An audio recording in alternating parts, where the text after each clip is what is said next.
Buenas noches a todos, bienvenidos a nuestro grupo de estudios Antepuse. Continuamos con el estudio del libro La deidad, el cosmos y el hombre. Comenzamos hoy el capítulo 3, que se llama La constitución oculta del cosmos y el hombre. De acuerdo a la teosofía, nosotros como humanos, bueno, y todo en el cosmos, está compuesto de 7 tipos básicos de materia o de campos de energía vibratoria, que están dispuestos en esferas concéntricas, que se compenetran y se intercalan, a las cuales se le da el nombre de planos. Y ellos, estos planos, están entremezclados en cierto modo, pero independientemente uno de otro. O sea, cada uno mantiene su propia vibración, sus propias leyes y sus propios habitantes, sus propias condiciones. Cada plano también se nos dice que es análogo a un tipo de conciencia o un estado de conciencia. Entonces, desde una perspectiva teosófica, el conocimiento de esta constitución sectenaria del hombre, vamos a hablar en este caso del hombre, es la prueba convincente de que existen realidades que nosotros no vemos, pero que no las veamos no quiere decir que no existan. Así que es bien importante dejar de confundir el verdadero ser que nosotros somos con los vehículos que la naturaleza nos ha dado para expresar conciencia. No solamente a nivel físico, sino también a nivel emocional y a nivel mental. Entonces, hay que establecer una diferencia entre la naturaleza objetiva, material e ilusoria. Cuando digo ilusoria no quiere decir que no exista, sino que es impermanente, que es un estado relativo, transitorio, condicionado y que está sujeto a cambio y por lo tanto tiene principio de fin. Entonces hay que diferenciar esa naturaleza que es transitoria con la naturaleza que es eterna e increada. Entonces ahora sí vamos a comenzar con la lectura del texto, pero era para dar un preámbulo de lo importante que es que nosotros reconozcamos estos 7 principios que existen en nosotros y en todo el cosmos, como dice aquí el título. En este capítulo retomamos los temas delineados en el tercer párrafo del capítulo 2, comenzando con el axioma hermético, así como es arriba, así es abajo. Un axioma. Es un enunciado que se considera verdadero, que se considera fundamental, que es aceptado sin necesidad de demostración y sobre el cual se pueden construir pues otras teorías, otros argumentos. Entonces, cuando nos habla aquí de cómo es arriba, es abajo, o también cómo es adentro, es afuera, nos quiere dar la idea o el significado de que como es en el macrocosmo, es en el microcosmo. Entonces, esto es uno de los 7 axiomas herméticos que son atribuidos a Hermes Trismegisto, una figura mística que está asociada con la sabiduría y la alquimia. Estos principios están tomados del Kybalión, que fue publicado a principios del siglo XX y que pretende ser una interpretación de las enseñanzas herméticas. Entonces, este axioma postula que hay una correspondencia o una analogía entre los diferentes planos de existencia. Implica que lo que ocurre en un nivel, para darnos un ejemplo, podríamos imaginarnos en el plano mental. Entonces, lo que pasa en nuestro plano mental se va a reflejar o tiene su equivalencia en otro plano. Entonces, en nosotros lo podríamos ver, el plano mental tiene una equivalencia en el plano físico. ¿Qué quiere decir esto? Que lo que nosotros pensamos y sentimos arriba, en nuestro interior, en la mente, se manifestará en nuestra realidad exterior, en el plano físico.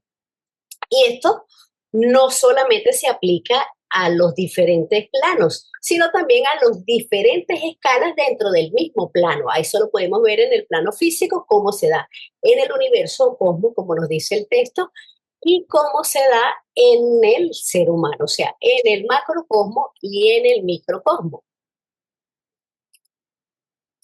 Al igual que toda la ciencia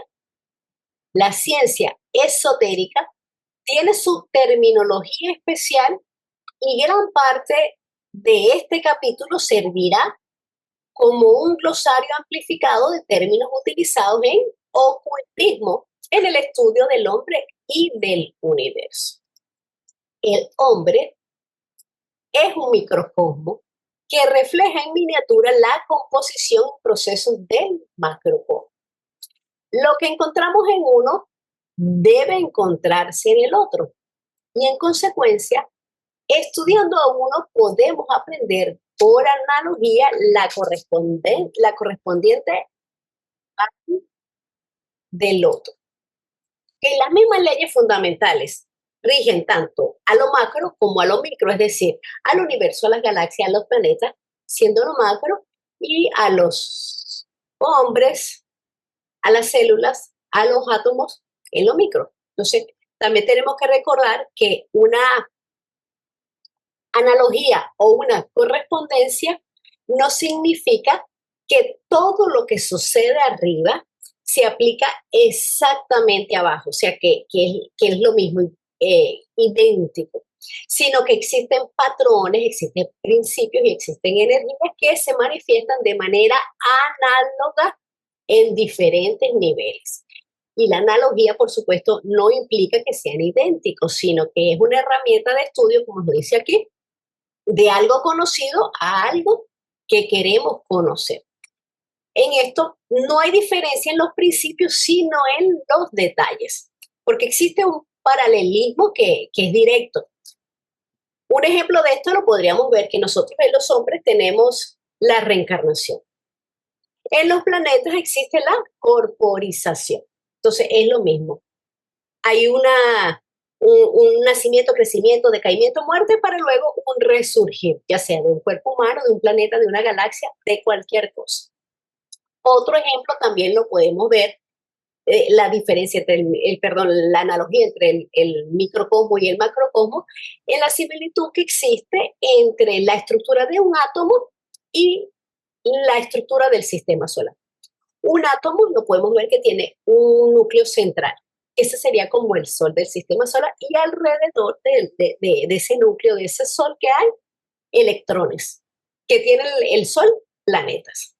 Aunque, por supuesto, las fuerzas que mantienen unidos son diferentes. En uno hay una fuerza electromagnética, en otros es la gravedad, pero es impresionante la similitud que puede sorprender, que lo que hay en una cosa lo hay también en el otro. Entonces nos muestra también esa visión fractal de la realidad. Lo mismo a diferentes escalas.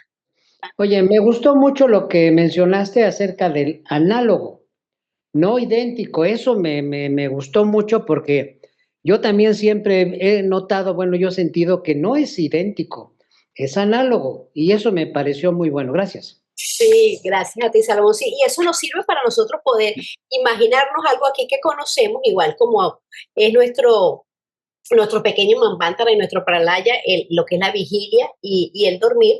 Igual, un Manvantara, un Pralaya del planeta, el universo, etcétera. Lo vemos a pequeña escala, pero nos damos una idea de cómo funciona en el universo. Gracias, Salomón.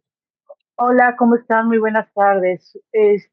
Realmente está muy interesante esto. Decías que hay una ley hermética que dice cómo es arriba es abajo, ¿no?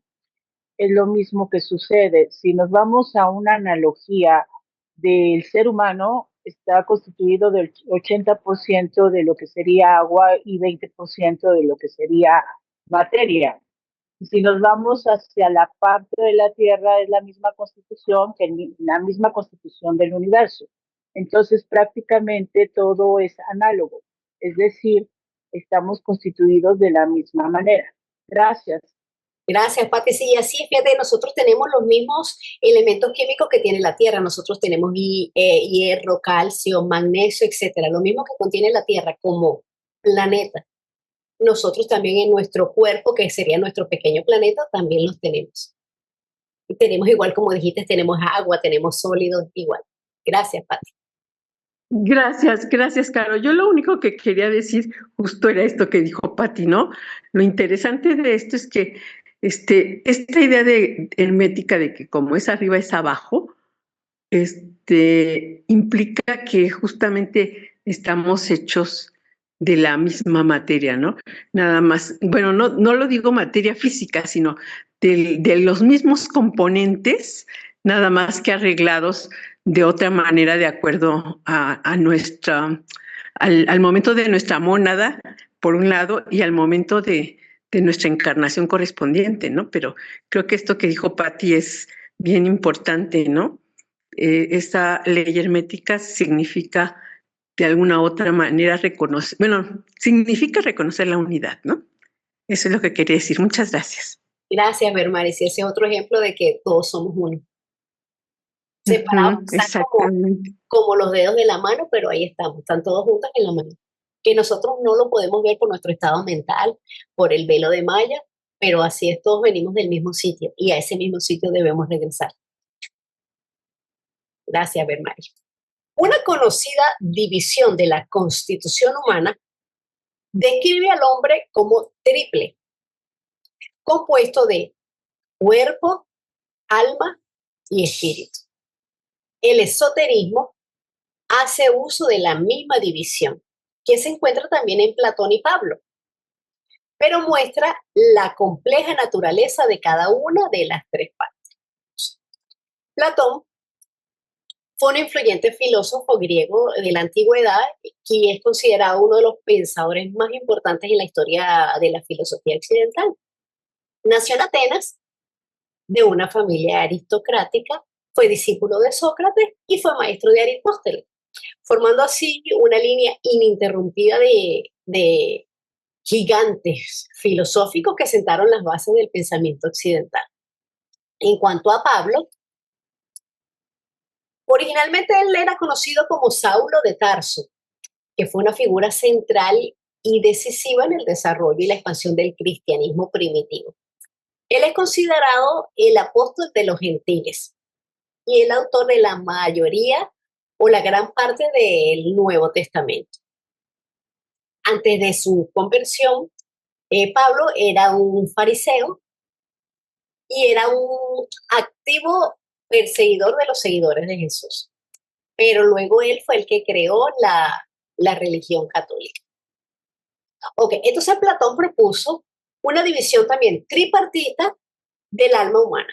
Lo hace, la divide en tres almas. La primera alma, que nos dice Platón, es la alma racional, que esa es como la parte más noble, la parte superior del alma. Y ella se encarga de que del razonamiento, del pensamiento, la inteligencia, el conocimiento, la deliberación, el discernimiento.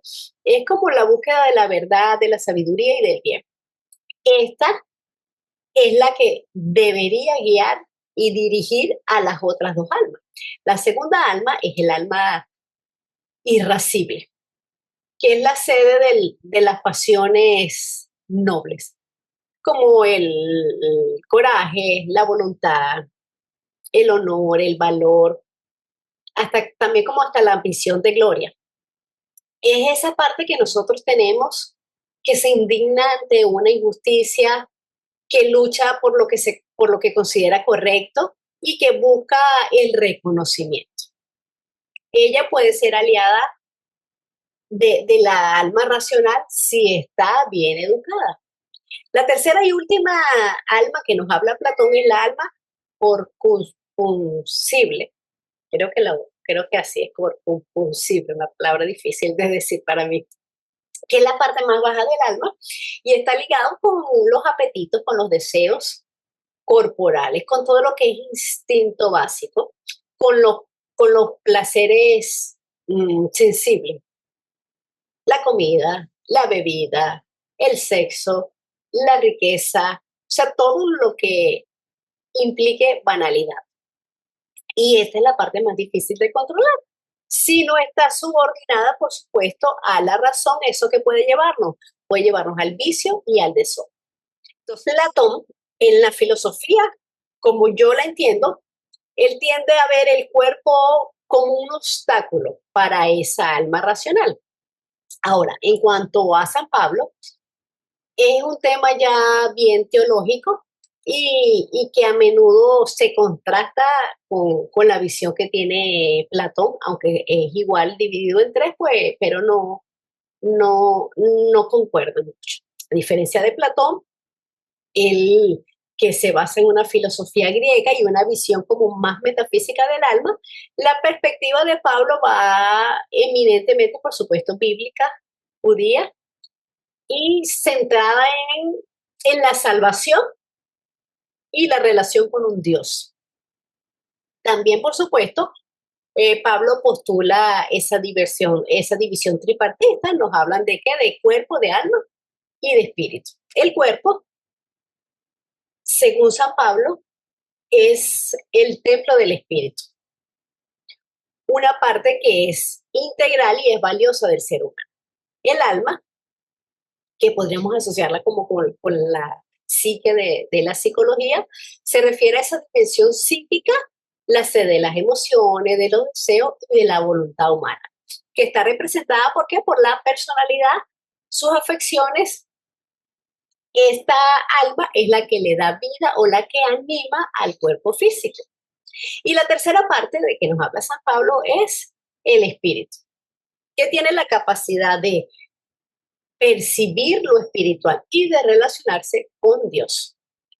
El cuerpo mismo, ahora vamos a hablar aquí desde la visión teosófica, empezar a introducir los términos o la visión teosófica de esa constitución sectenaria y cómo la podemos ver también desde de una manera tripartita, de una manera triple, asociándola con lo que nos habla Platón y con lo que nos habla San Pablo. El cuerpo mismo es considerado como triple, el cual consiste, además de la parte física densa, de una contraparte sutil o etérea, el doble astral o linga charira, y de un principio vital o fuerza de vida, prana. El alma está compuesta de dos elementos reconocidos por la experiencia como los aspectos sensibles y pensantes de nosotros mismos. El cuerpo y el alma juntos constituyen la personalidad humana. La naturaleza espiritual del hombre es también triple y es la verdadera individualidad, la cual durante la encarnación se asocia con la personalidad o se focaliza en ella. El castellano no tiene un término preciso para los tres aspectos del espíritu. De aquí el uso en la literatura teosófica de los términos sánscritos Atma, Buddhi y Manas, los cuales se explican en los siguientes párrafos.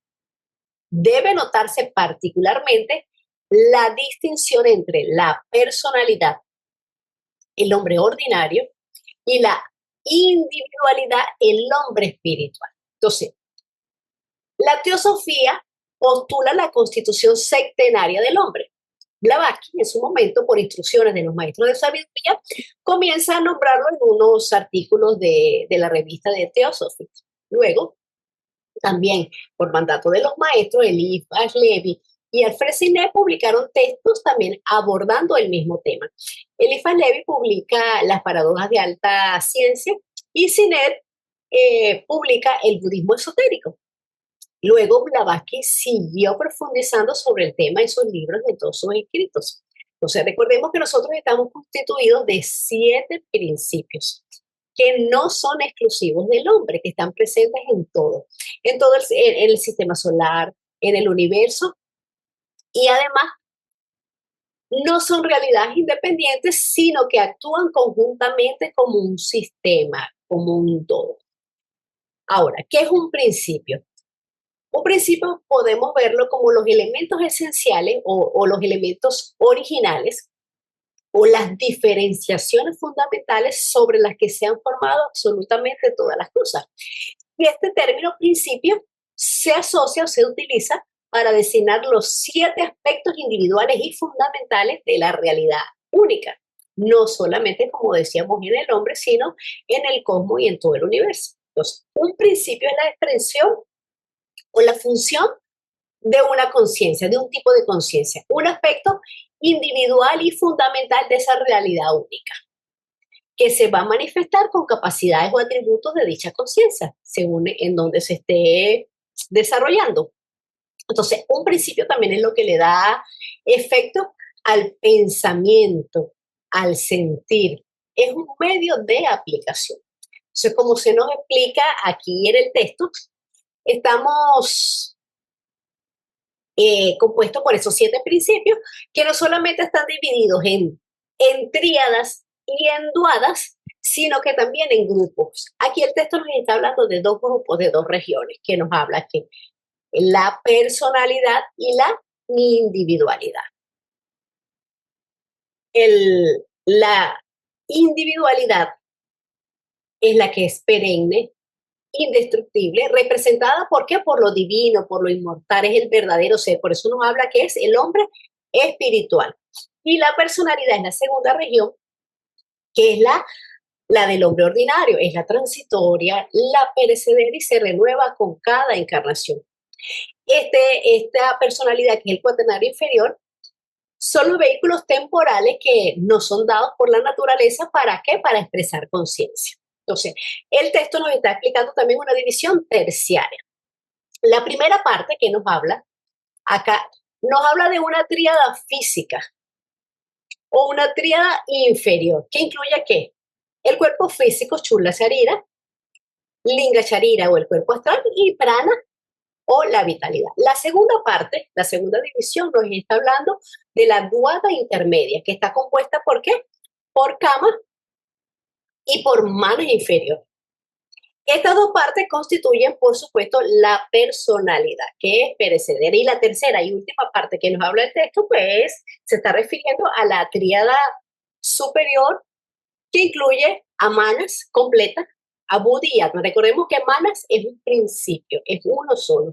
Pero al momento de encarnar se divide. Una parte se va abajo a formar el cuaternario inferior y es Manas inferior, y la otra parte queda con la tríada es superior, entonces ahí está Mana superior.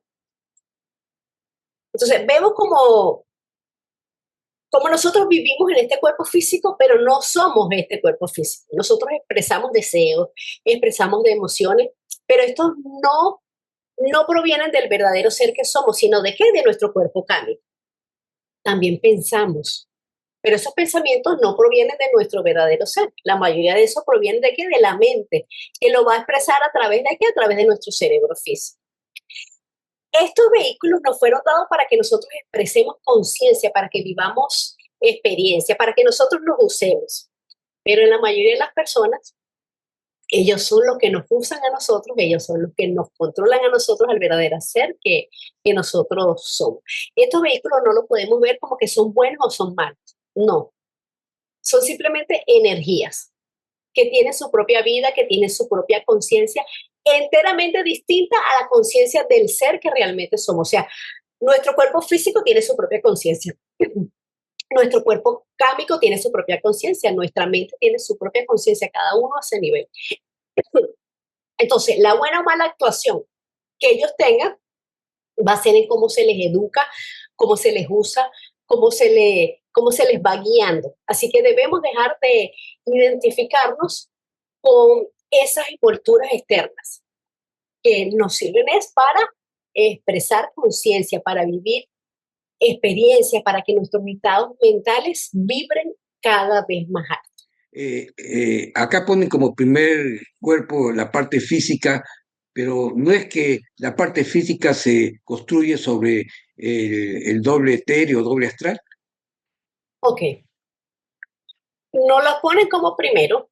De hecho, yo también me inclino por esa división, porque es el primero que tenemos, es el que vemos. No quiere decir que sea el más importante. El cuerpo físico, cuando nosotros estamos encarnados, es el que contiene todos los demás. Ahora, ¿de dónde viene él?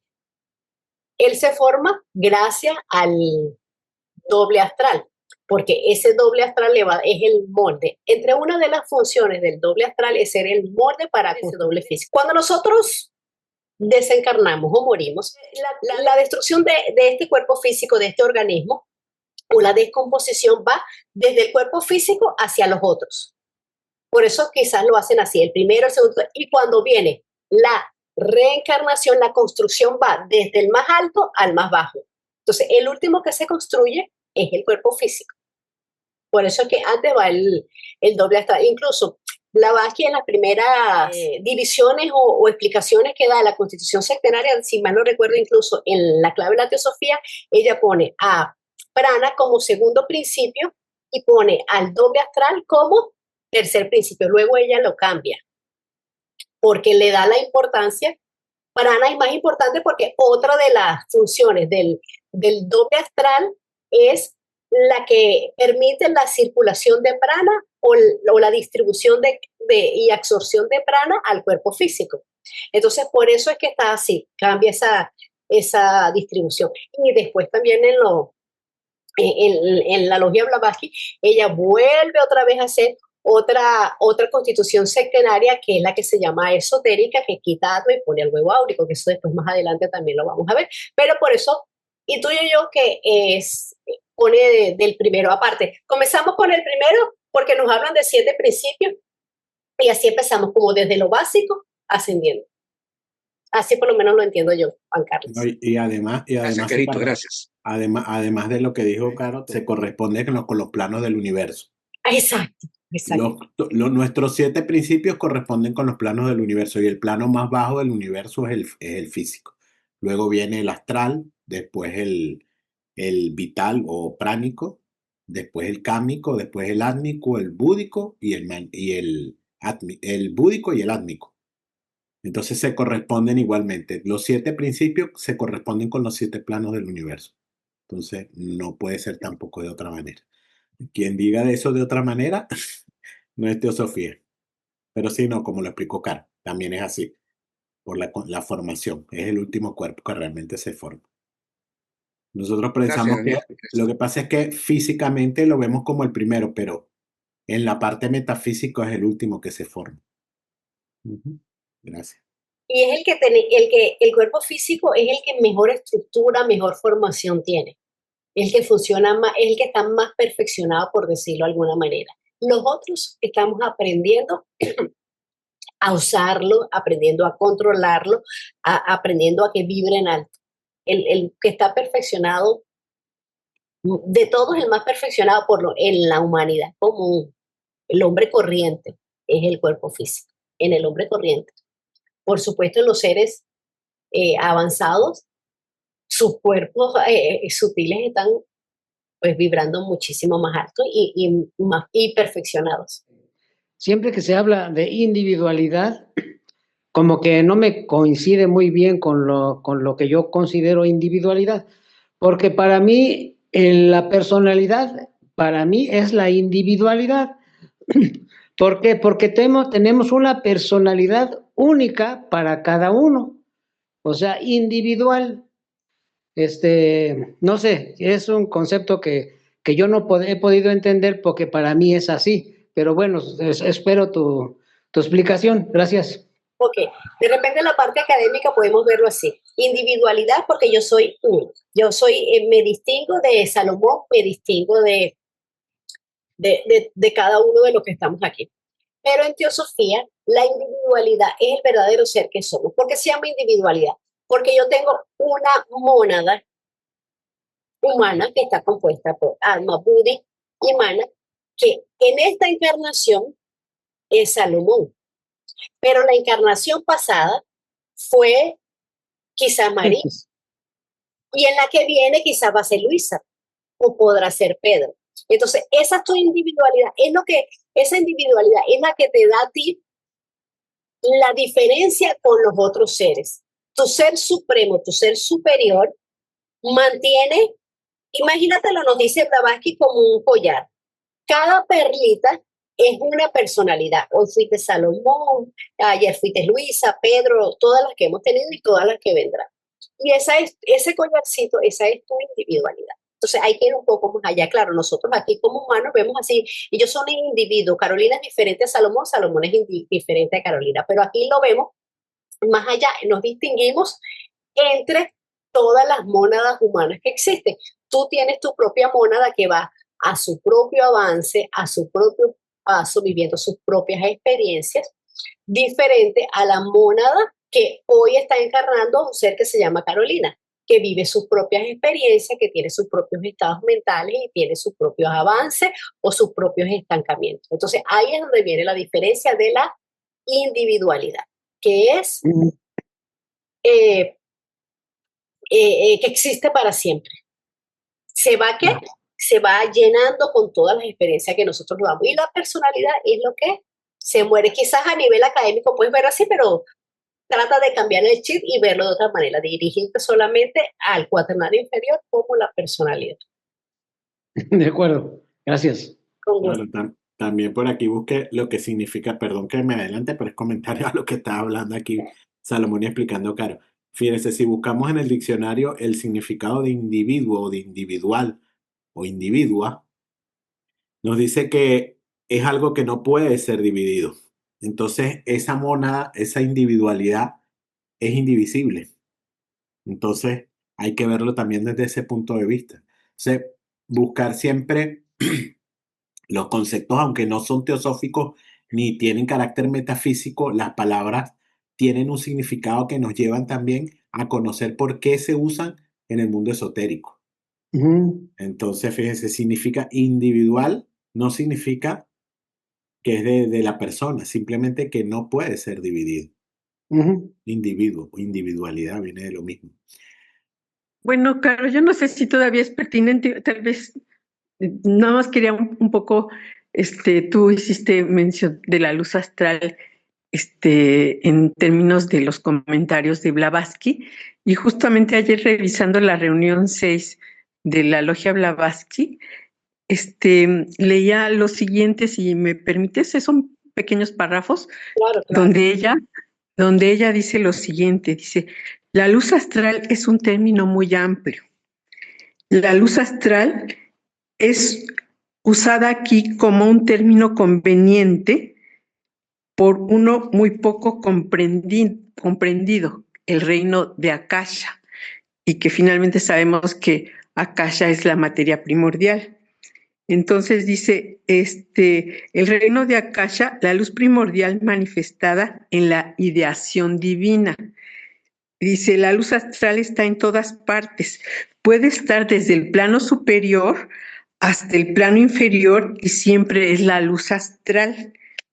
Entonces, a mí me parece que esto es muy importante de entender porque si bien también en algunos otros espacios Blavatsky dice, es que la luz astral es ilusoria, ¿no? También lo llega a decir. Entonces, bajo lo que acabo de leer de sus palabras, tendríamos que entender que la luz astral realmente está, en tanto que está directamente como parte de la manifestación de la ideación divina. Bueno, no manifestación, sino está representando la ideación divina y sabemos que ahí contiene todos los prototipos.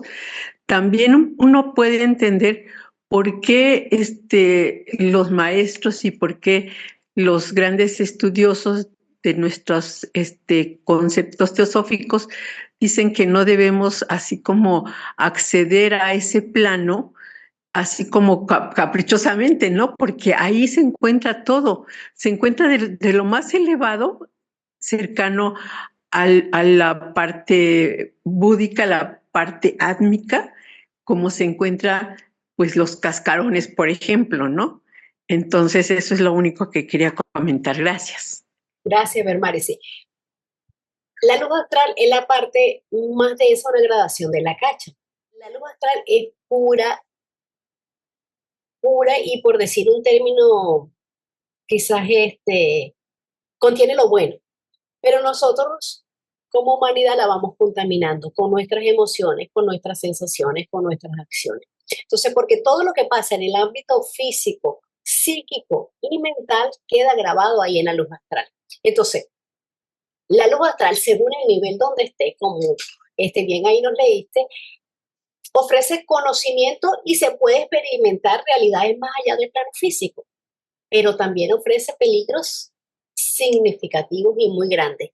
Así que requiere preparación, precaución y, por supuesto, mucho discernimiento.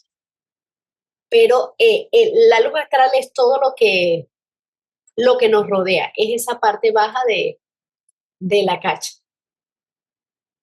Es donde está todo ese registro universal. De hecho, podemos verlo como que sí, Acacha sería el espíritu y la luz astral sería el alma, más o menos haciendo como una analogía de lo que existe en nosotros.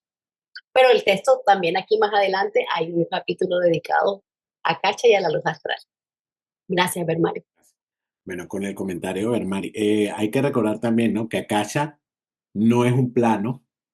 Akasha no es un plano. Tú hablaste de los cascarones pertenecen al plano astral.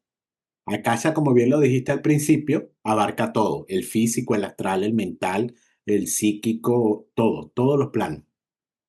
Entonces, cuando hablaste de cascarones, estamos hablando de cascarones en el plano astral, en Kamaloka. No tiene que ver el plano con Akasha. Akasha impregna todos los planos. Por otro lado, hay que acordarse que Akasha tiene diferentes grados, diferentes planos, diferentes niveles, 7 por 7 por 7. Entonces, de ahí viene su gradación y la inmensidad de información que se puede obtener las personas o los seres que pueden acceder a ello. Y como dijo Caro, ahí está todo, bueno, lo dijo Belmari también, ahí está todo, tanto lo bueno como lo malo. Está todo. Otro punto que hay que ver de la luz astral, que a veces se sataniza. No podemos satanizar la luz astral, es el contenedor de todo. Incluso hay una parte, creo que es en Isis sin velo, si mal no recuerdo, no estoy seguro, no lo puedo afirmar, no tengo la cita ahorita en mi mano, donde Blavatsky dice, nuestros pensamientos, nuestros recuerdos están en la luz astral.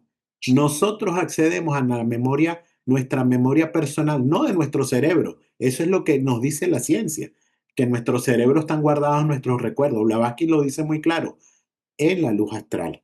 Entonces, en la luz astral está todo. Lo que hay que tener es, como si bien lo dijeron las dos, es el cuidado de las personas que puedan tener alguna facultad para acceder a ello, de qué es lo que están viendo. Y otro punto de lo que mencionaste, Bermari, es cuando Blavatsky dice que la luz astral es ilusoria. Acordémonos cómo maneja Blavatsky y la enseñanza el sentido de lo ilusorio. Lo ilusorio en el aspecto general es todo lo que es manifestado, es ilusión. ¿Por qué? Porque es lo contrario a la verdad única o a la única realidad, la realidad una.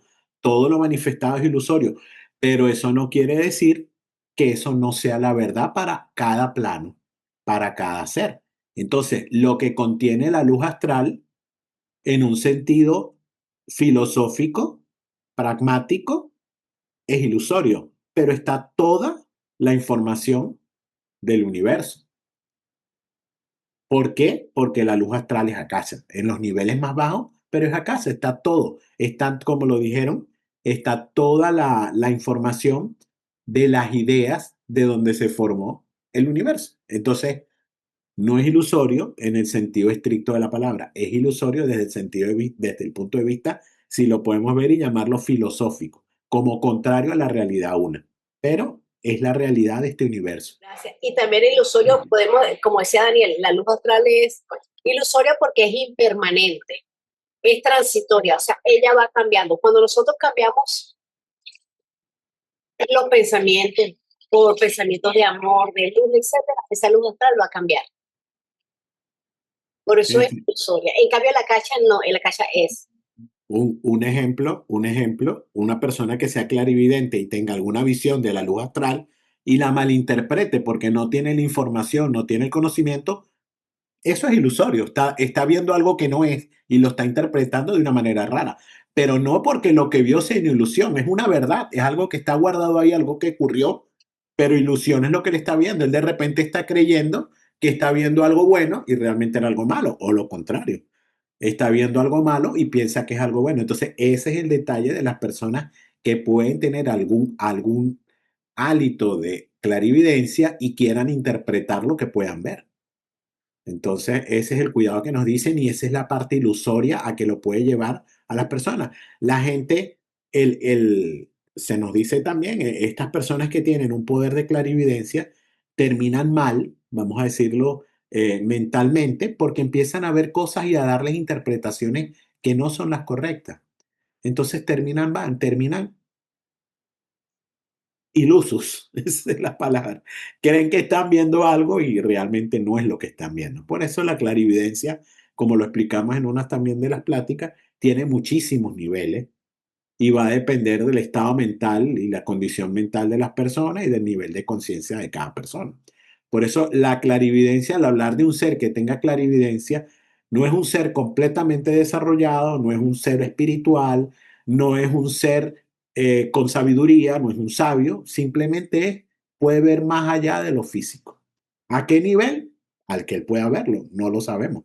Pero eso no refiere a que una persona que posea clarividencia es un adepto, es un sabio, es un maestro, es un profeta, es todo como nos lo llaman las tradiciones. Simplemente es poder ver más allá de lo físico.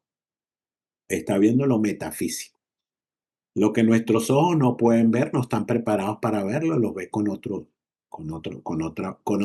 sentido diferente al de la visión. Y la mayoría de las personas que tienen ese sí de clarividencia, es una clarividencia psíquica, que como decía, no va en paralelo a una evolución espiritual. La clarividencia que pueden tener los maestros, un ser avanzado, un chela, un discípulo, etcétera, sí es una clarividencia espiritual. Ellos llegan a unos planos altos, llegan a la cacha. Mientras tanto, los demás llegan simplemente, de repente, hasta el nivel más bajo del plano astral. Simplemente ven, como dice Daniel, algo más allá de lo físico. Y todo lo que interpreta, lo que ve, lo interpreta según su estado mental. Entonces le va a dar su tinte. Su interpretación va a ir coloreada con su estado mental.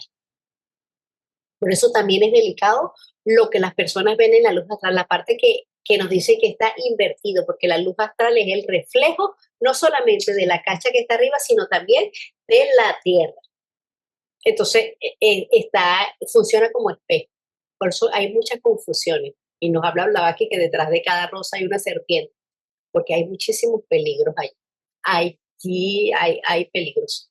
Sí, tengo dos preguntas. En el caso de la gente que es clarividente o que se llama medio cuerpo o lo que le llaman mediums, ellos perciben obviamente la vida de las personas que quieren consultar de la calle, ¿no?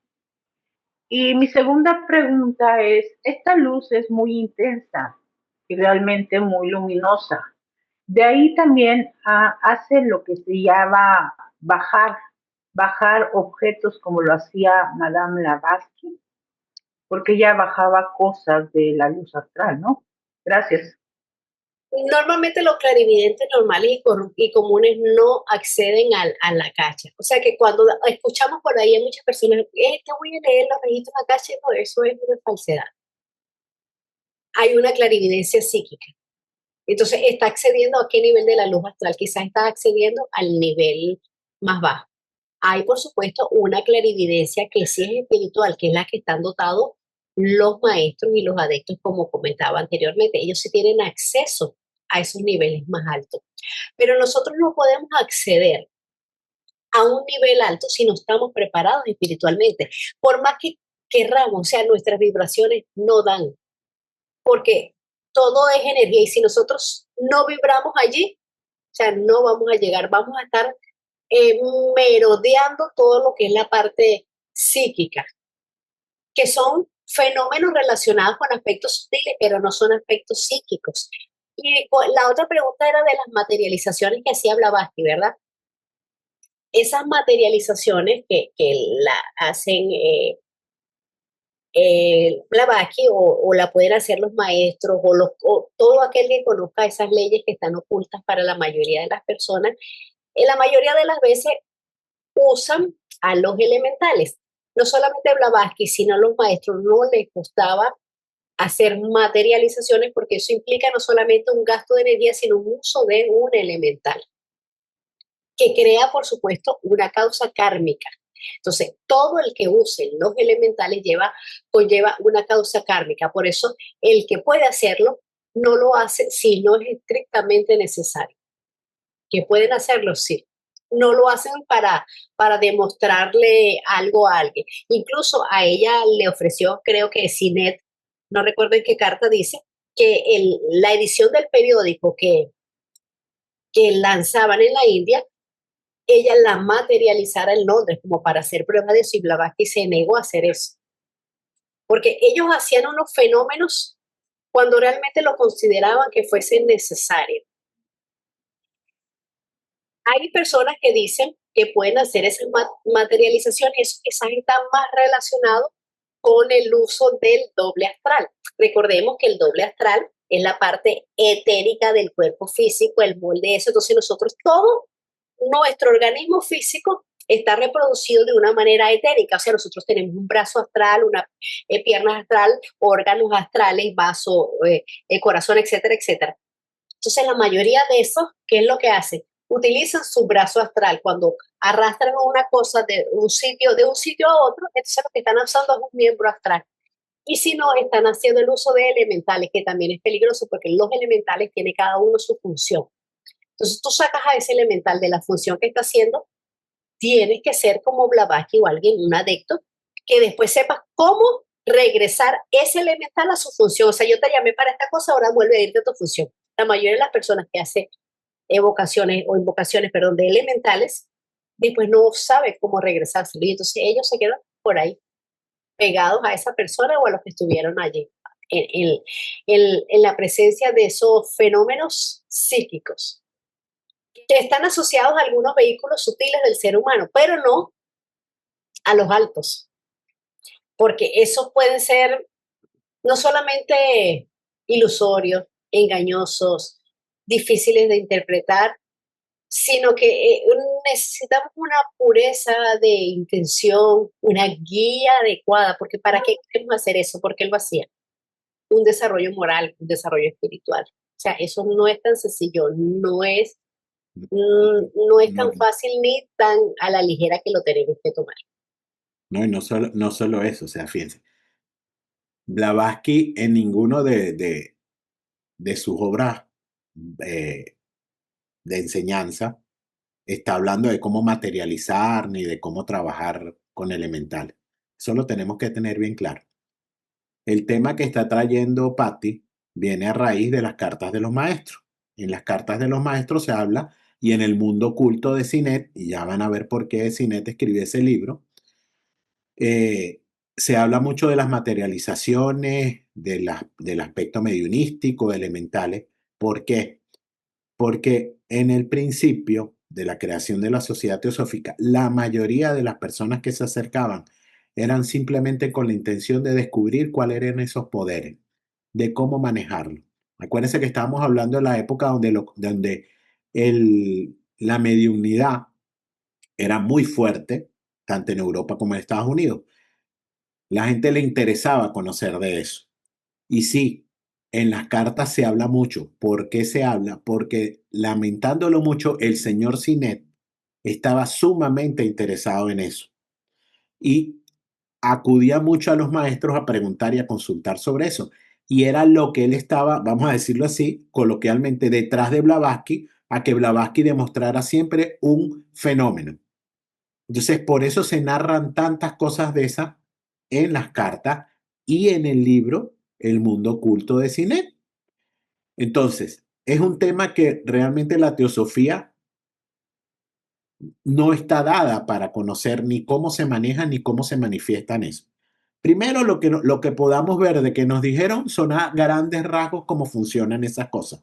Los maestros, imagínense ustedes, ellos no van ni nunca le divulgaron a Sinet ni a ninguno de ellos, esas personas que estaban interesadas, y los maestros sabían cuál era su interés, estaban muy claros de que eran los que los querían, nunca les divulgaron nada, simplemente a grandes rasgos. Sí, presenciaron fenómenos que Blavatsky hizo con autorización de los maestros, por los motivos que explican las cartas.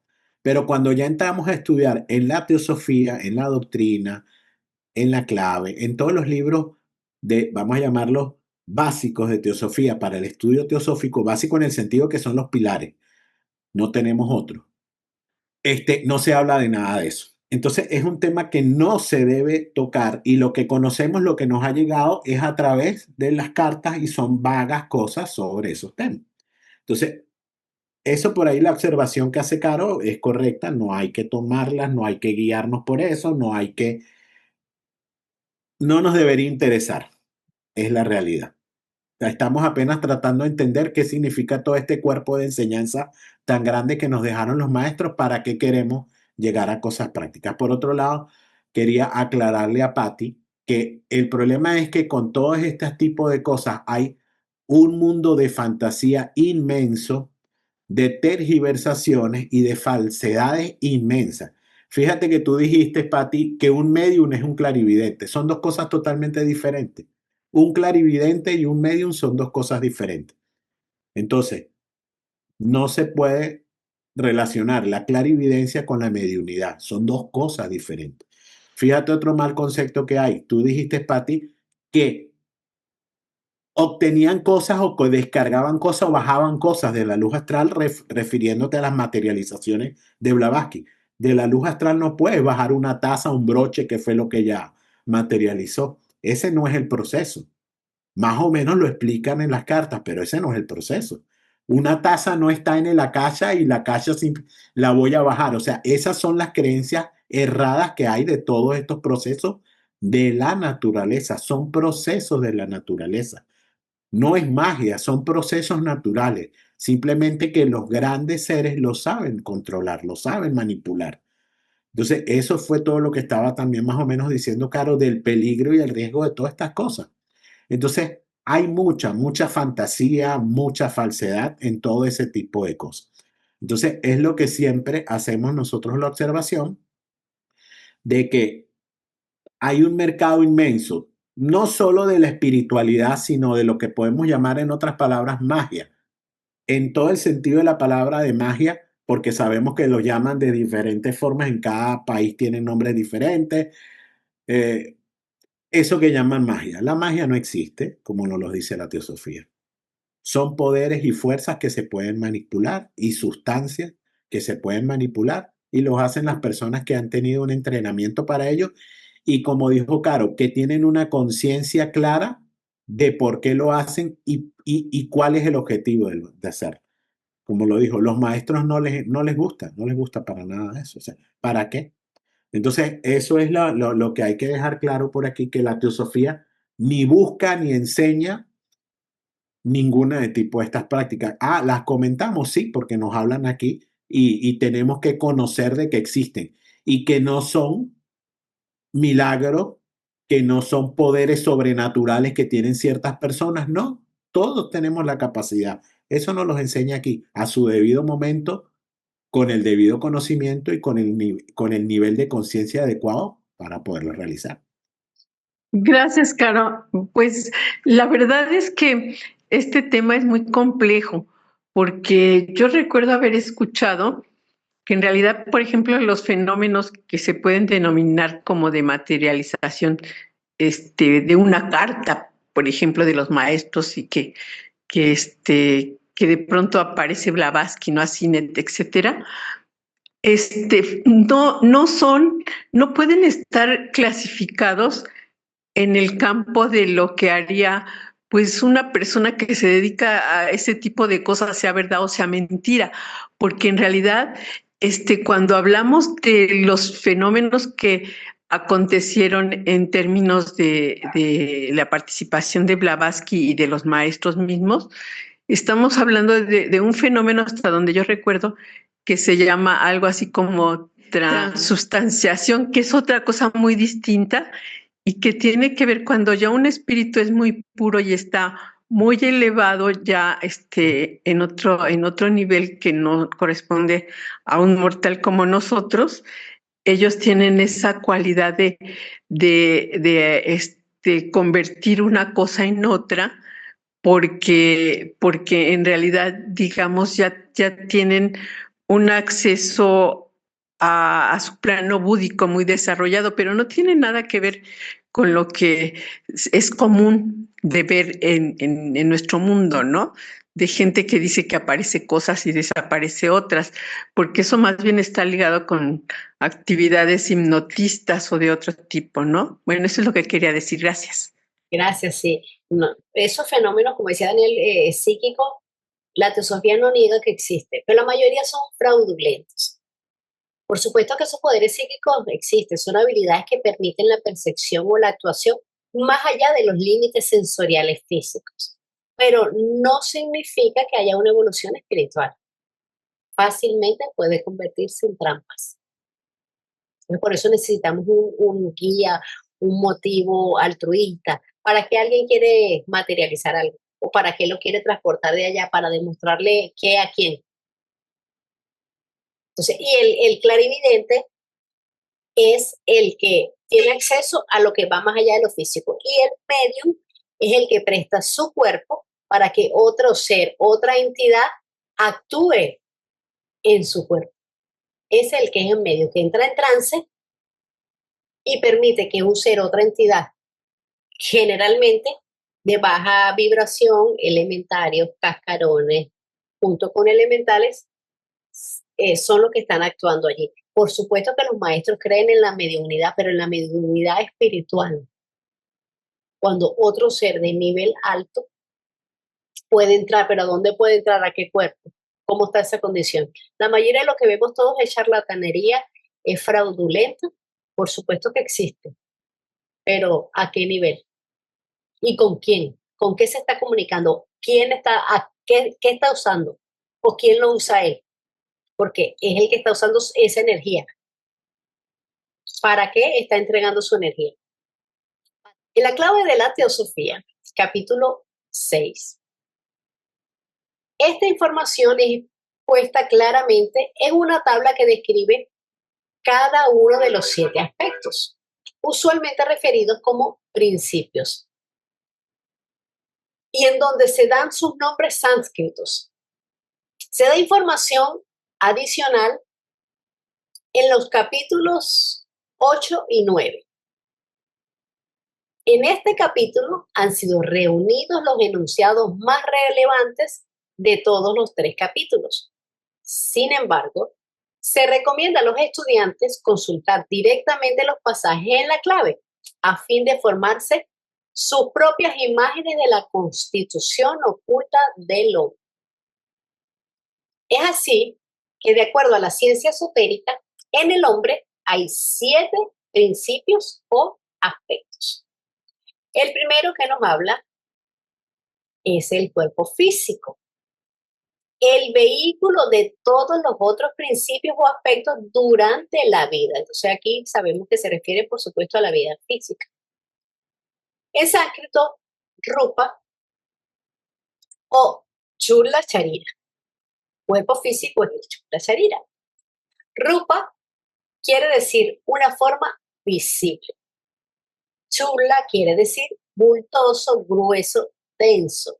Y charira, aquello que fácilmente se desmorona o disuelve.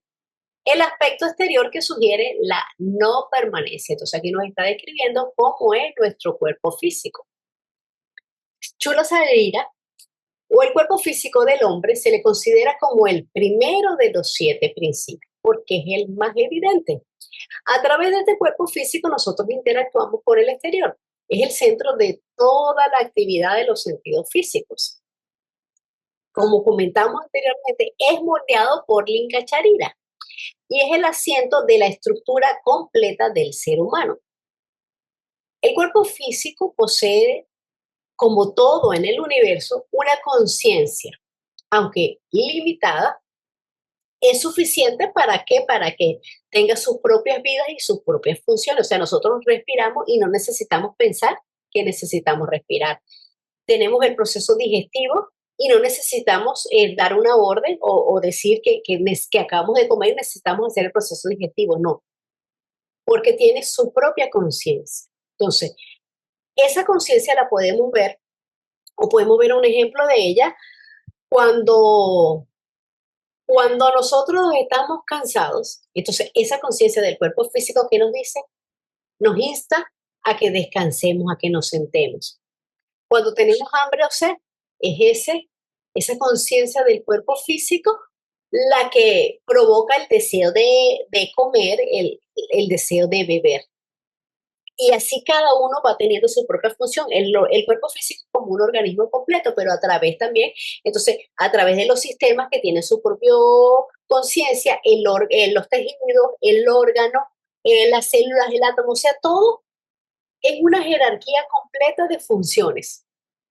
Cada uno con su propia conciencia que le va como reportando a su jerarquía superior.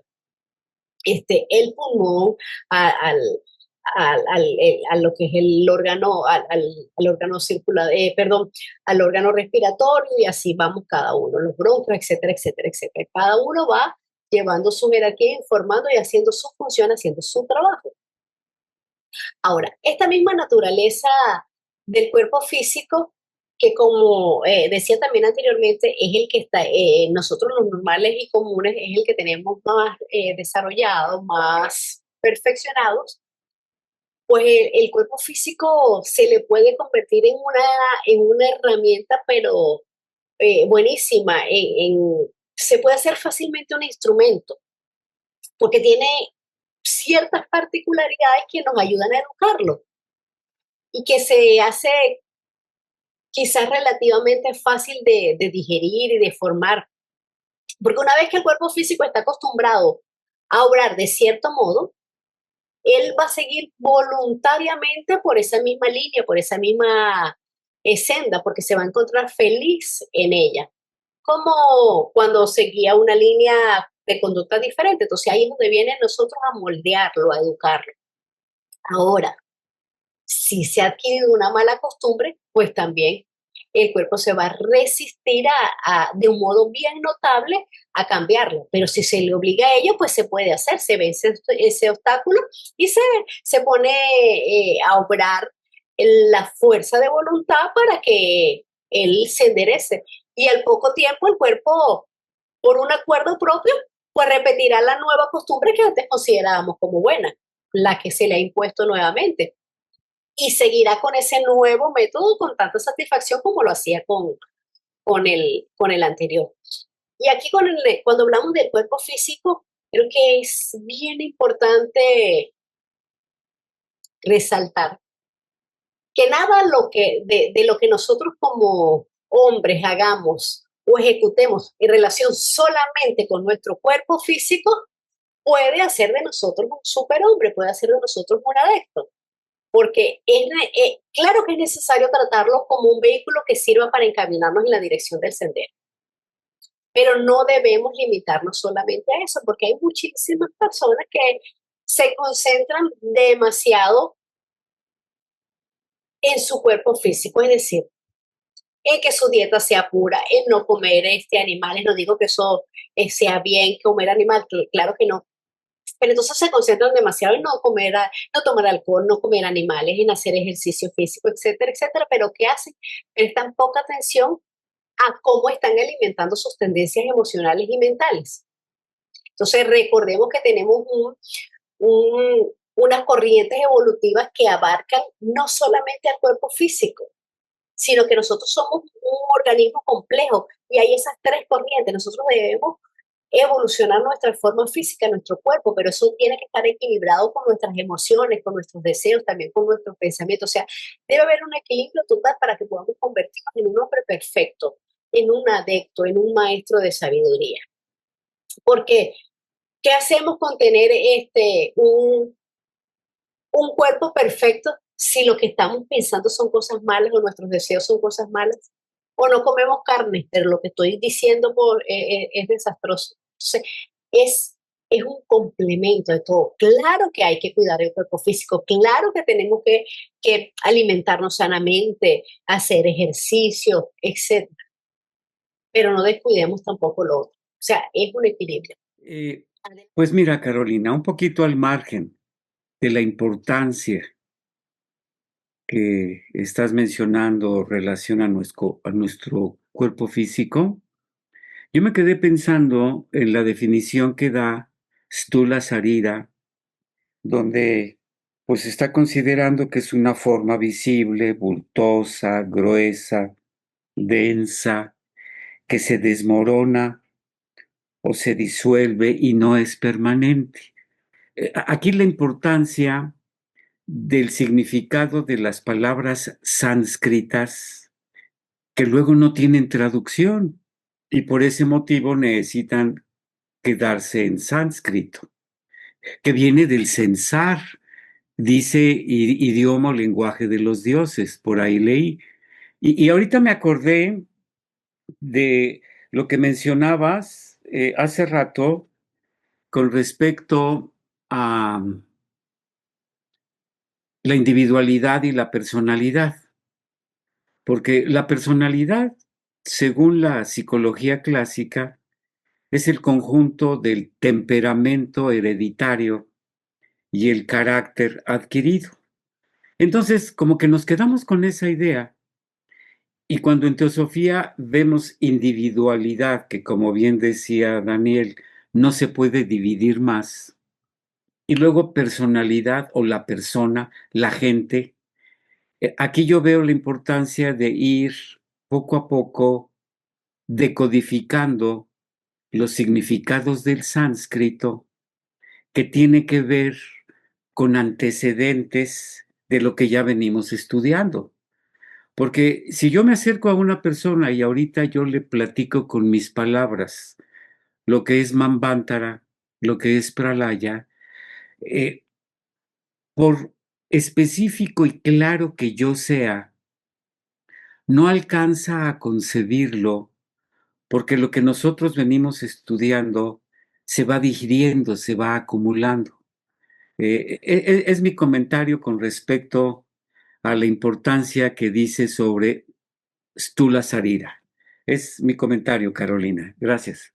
Gracias, Arturo. Y por eso siempre en Teosofía se nos insta a que aprendamos las palabras en sánscrito, porque no es solamente un idioma de un hombre, es el idioma de la naturaleza, porque el sonido tiene vibración. Entonces, cada palabra en sánscrito tiene una vibración, implica una realidad espiritual. Entonces, por eso es importante que nosotros también nos aprendamos los términos sánscritos, porque Sí. hay un sonido, hay una vibración. Quizás nosotros racionalmente no lo entendemos, pero eso va a ir a nuestra parte superior y va a causar algo en nosotros. Vamos a tratar de entenderlo, o quizás no lo podemos decir en palabras, pero lo asimilamos, lo concientizamos.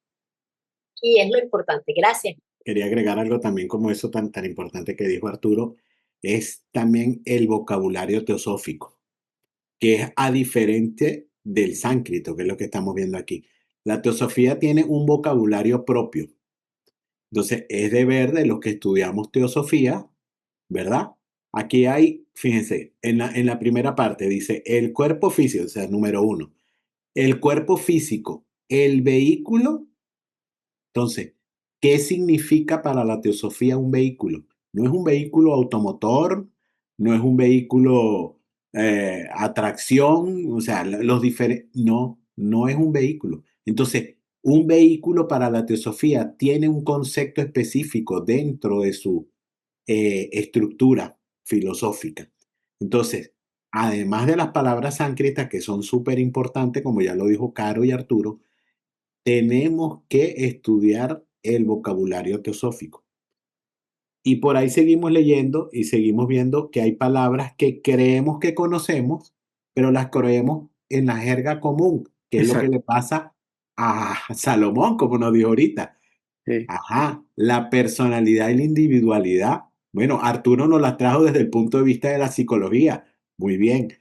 Pero sucede que el vocabulario teosófico, la individualidad y la personalidad significan otras cosas. Entonces, ese es el ejemplo y qué bueno que lo trajeron a la mesa porque ese es nuestro trabajo como estudiante. Porque ¿qué hago con leer aquí? Dice el cuerpo físico, el vehículo de todos los otros principios o aspectos durante la vida. Si no sé lo que significa un vehículo dentro de la filosofía teosófica. Y así vamos, ¿no?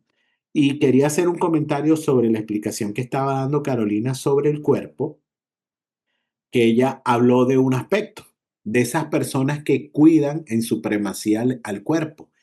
Pero hay otra rama que lo desprecia.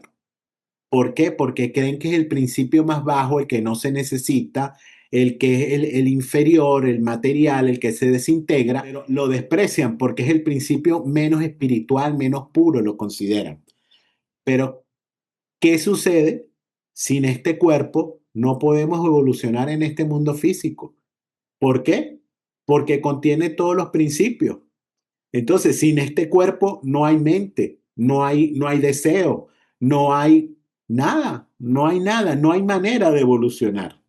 No hay manera de evolucionar sin el cuerpo físico. El cuerpo físico se nos dio para evolucionar físicamente, mentalmente y espiritualmente. Las tres evoluciones pasan por la física. Sin cuerpo físico no podemos evolucionar en este planeta Tierra. Entonces, ese es el otro detalle que hay que tener. Hay que cuidarlo porque sin él nos morimos y se acabó la encarnación y sin encarnación no hay evolución. Suena así como a cuña de televisión, pero bueno, sin encarnación no hay evolución. Pero sí, o sea, son los dos aspectos. Entonces, fíjense, Platón nos dice mente sana y cuerpo sano y no están separados, es una sola frase. Mente sana y cuerpo sano. Tiene que haber armonía en los dos, en lo de abajo y lo de arriba, si hablamos del hermetismo que estaba comentando Caro. Tiene que haber armonía en las dos, tiene que haber en un equilibrio.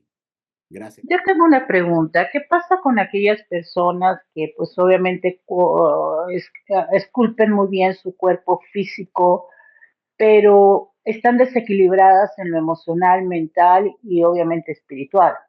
Entonces no hay un equilibrio, como decía Daniel. Entonces le dan más importancia a ese cuerpo físico, pero también los otros cuerpos son tan importantes, ¿no? Gracias. Blavatsky nos dicen en los manuscritos, creo que en la reunión de abril, que un hombre que tiene un cuerpo sano, lleno de vitalidad, pero que tiene deficiente su poder intelectual, su poder emocional y su poder espiritual, es un animal, no es un hombre. De ahí la importancia de las tres corrientes evolutivas. Entonces, si no tienes unas emociones altas o unos deseos, una mente que está operando, por eso es que debe haber, como dijiste muy bien, una armonía, un equilibrio. Hay que cuidar el cuerpo, claro que hay que cuidarlo, pero también hay que cuidar cómo alimentamos nosotros nuestros deseos, cómo alimentamos nuestros pensamientos. Hay que tener un cuerpo sano, con vitalidad. Hay que tener una mente también, una parte intelectual sana. Bien, entonces por eso tenemos que buscar hacer un equilibrio, cuidar todo a nuestro propio nivel. Para eso estamos aquí, en el plano físico, para vivir experiencias, para seguir evolucionando, seguir avanzando y ser mejores humanos en cada encarnación. Ese debería ser el propósito de todos, ser mejores humanos. A veces tenemos hábitos que no son tan buenos y no vemos ahorita cambios, pero esos cambios vienen desde adentro. O de repente los cambios no los vamos a ver en esta vida, pero estamos creando mejores escándalos para las próximas encarnaciones, para tener un cuerpo más saludable, porque el cuerpo se está formando con nuestros escándalos. Nuestro cuerpo mental también se está formando con nuestros escándalos. ¿De qué calidad era nuestro cuerpo mental anterior? Así, lo que somos nosotros ahorita refleja qué es lo que fuimos en nuestra encarnación pasada y reflejará lo que vamos a hacer en la próxima. Entonces, tratemos de ser mejores, de ir purificando sus vehículos. Gracias, Pati. No, bien, bien interesante el comentario y la pregunta de Patti, ¿no? Porque ese discernimiento nos lo va a dar conocer esta constitución septenaria y para qué función cumple cada principio y cómo tenemos que tratar en lo posible. Sabemos que no es algo que lo podamos hacer primero de una forma consciente y no podemos de un día para otro pretender purificar o perfeccionar nuestros principios, ¿no? Pero es lo bonito de esta enseñanza y lo que se nos da, y es la racionalización que tenemos que hacer nosotros de esta distribución de nuestro ser, porque es nuestro ser, o sea, nosotros somos seres septenarios, tenemos 7 principios. La mayoría, como dijo Patti, esas personas no saben que tienen 7 principios. Lo único que saben es que tienen un cuerpo, Pati, eso es lo lamentable y lo triste de ese tipo de humanidad. Y me perdonan el comentario, pero ellos piensan que solamente lo que importa es el cuerpo. Y de ahí no sale. Y hoy en día, en nuestras culturas, porque ese es otro detalle, ¿no? No todas las culturas son iguales. Nosotros vivimos en esa cultura que tiene el culto eso al cuerpo y a la personalidad, como decía Salomón. A esa sí es la personalidad de Salomón y que nos explicó Arturo. Tenemos ese culto a la personalidad, pero fíjense, un culto desviado, erróneo de la personalidad, porque hay otras culturas ancestrales que tuvieron culto a la personalidad y al cuerpo, pero de otra manera. El Inteligencia. concepto de belleza era diferente del concepto nuestro hoy en día de belleza. Y vuelvo y repito, no, hoy en día sigue siendo igual. Hay culturas donde lo que vemos en Occidente no es lo mismo que vemos en Oriente. Entonces, es algo cultural, es algo, lo que tenemos que nosotros es ver como estudiantes de este tipo de conocimiento, qué es lo verdaderamente importante. Y buscar eso, lo que dijimos y volví a repetirlo, Pati, ese equilibrio, esa armonía, para que todos los principios puedan funcionar. Porque miren, fíjense, una persona que practica fisicoculturismo, por poner el extremo, él está desequilibrando su cuerpo físico en primera instancia, porque él no nace con ese cuerpo, lo está desequilibrando y automáticamente está desequilibrando sus otros 6 principios. ¿Por qué? Porque los 7 principios tienen que estar en armonía. Si uno se desequilibra, los otros también. ¿Cómo va a haber armonía si hay uno que está mal? Entonces, no lo conocen, no saben lo que están haciendo, simplemente están siguiendo algo cultural, un fenómeno. Hoy en día es horrible estos casos a través de redes sociales. En otras épocas ha existido, pero hoy en día está maximizado. Hoy en día es impresionante. Pero sí, es bien importante y a veces triste, ¿no? A veces triste. Igual no solo eso, fíjense.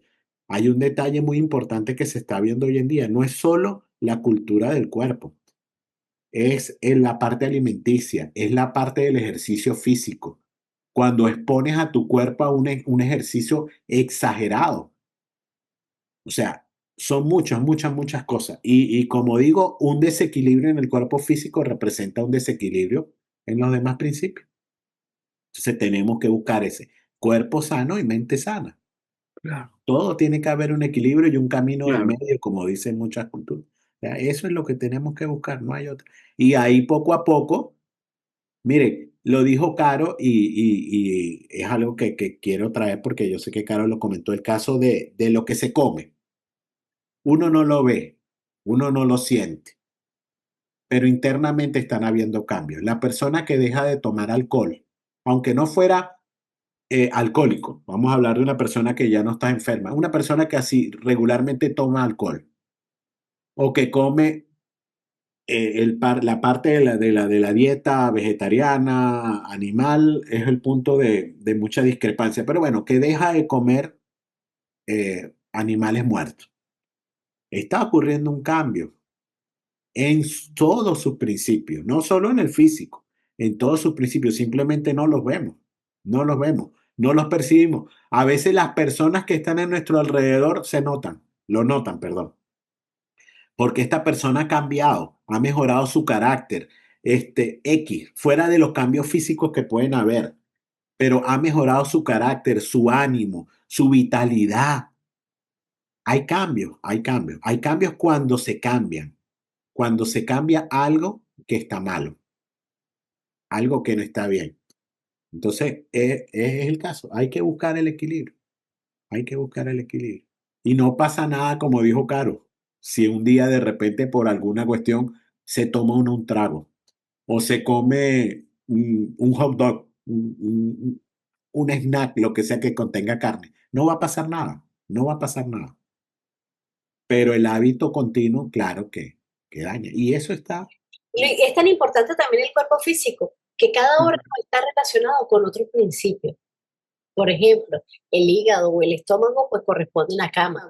El vaso también es súper importante para el segundo principio que vamos a ver a continuación, que es Linga Charira. la sangre, porque distribuye prana, pero también la sangre tiene que ver con el principio cámico. Por eso es tan delicado las emanaciones de sangre, es la parte más grosera, más densa y de baja vibración que nosotros tenemos. Por eso todos esos rituales que hacen con sangre, las personas que comen sangre, de alguna manera, no quiere decir que sean vampiros, pero no sé, en algún tipo de alimento es la parte más grosera, y así el corazón tiene que ver con el centro de conciencia espiritual, y así cada órgano, pues, porque está relacionado con un principio, por eso es que tenemos que cuidarlo, sin llegar a los extremos, que no puedo comer esto, no puedo comer aquello, pues no pasa nada, sí, de vez en cuando, pero hay que tratar de mejorar nuestros hábitos. Gracias, Daniel. Adelante. Con respecto al cuerpo físico, generalmente las enfermedades, o la gran mayoría de las enfermedades, vienen de situaciones emocionales. O sea que la emoción produce síntoma. En ese sentido, pues es importante atender mi bienestar social, mi bienestar familiar, porque algunas veces habré escuchado que consideran que la psicoterapia podría ser la ciencia del futuro, porque trabajando en las emociones evita las enfermedades. Pero luego yo en mis pensamientos, yo digo, bueno, pues en el desarrollo humano hace años ponen la inteligencia mental. Y yo me quedé pensando en la inteligencia emocional. Y a últimas fechas, estudiando teosofía, pues yo me quedé pensando en la inteligencia espiritual. ¿Por qué? Porque algunos autores consideran que este catastrófico planeta en el que nos encontramos, en que cada vez hay más egoísmo y armas, pueden considerar que el único camino es el sendero espiritual, que es donde estamos caminando poco a poquito. Y cuando me quedé pensando en este comentario sobre la salud física, en, en otro de los trabajos contigo, Carolina, que lo escuché en la mañana, se mencionó que Blavatsky estaba muy enfermita, ¿sí? O sea, su cuerpo no respondía y recibió apoyo de los Mahatmas para que terminara sus compromisos. Y luego ustedes hicieron comentarios muy interesantes, ¿sí? Sobre la salud o la enfermedad de Blavatsky. Y yo, ahora sí que solicitándolo, pues me gustaría escuchar sus puntos de vista, cómo Blavatsky podría ser la excepción de tener un cuerpo enfermizo y ser una persona tan espiritual. Es mi pregunta. Hay como 3 puntos que podemos ver de la enfermedad de Blavatsky.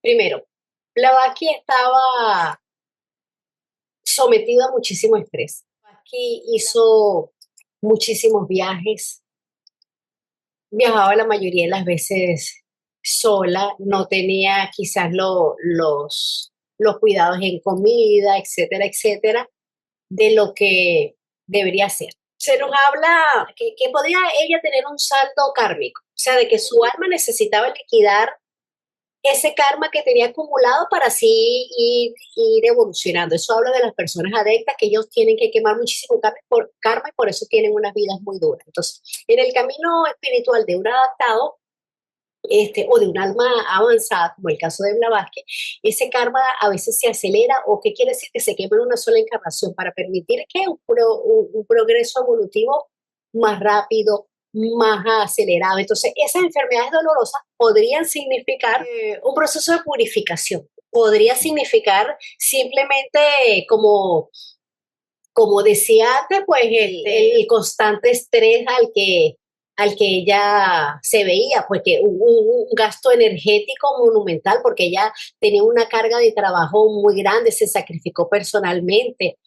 Otra parte también puede ser, se nos dice que Blavatsky era un canal de los maestros, ¿verdad? Entonces, para esas enseñanzas, ella estaba recibiendo vibraciones de muy altas provenientes de los maestros en un cuerpo físico, en un cuerpo denso. Eso puede haber alterado su condición energética y tuvo un inmenso costo físico. Podría ser también eso, por esa tensión a la que fue expuesta su sistema nervioso, su cuerpo físico, que actuaba como un transformador entre esos planos sutiles y este plano material. Tampoco podemos olvidar que Blavatsky, por ser quien fue, pues tenía una oposición no solamente física. Blavatsky tenía una oposición sutil, una oposición psíquica, que era lo que hablábamos anteriormente. No podemos negar que la parte psíquica existe, no podemos negar que existe la magia negra.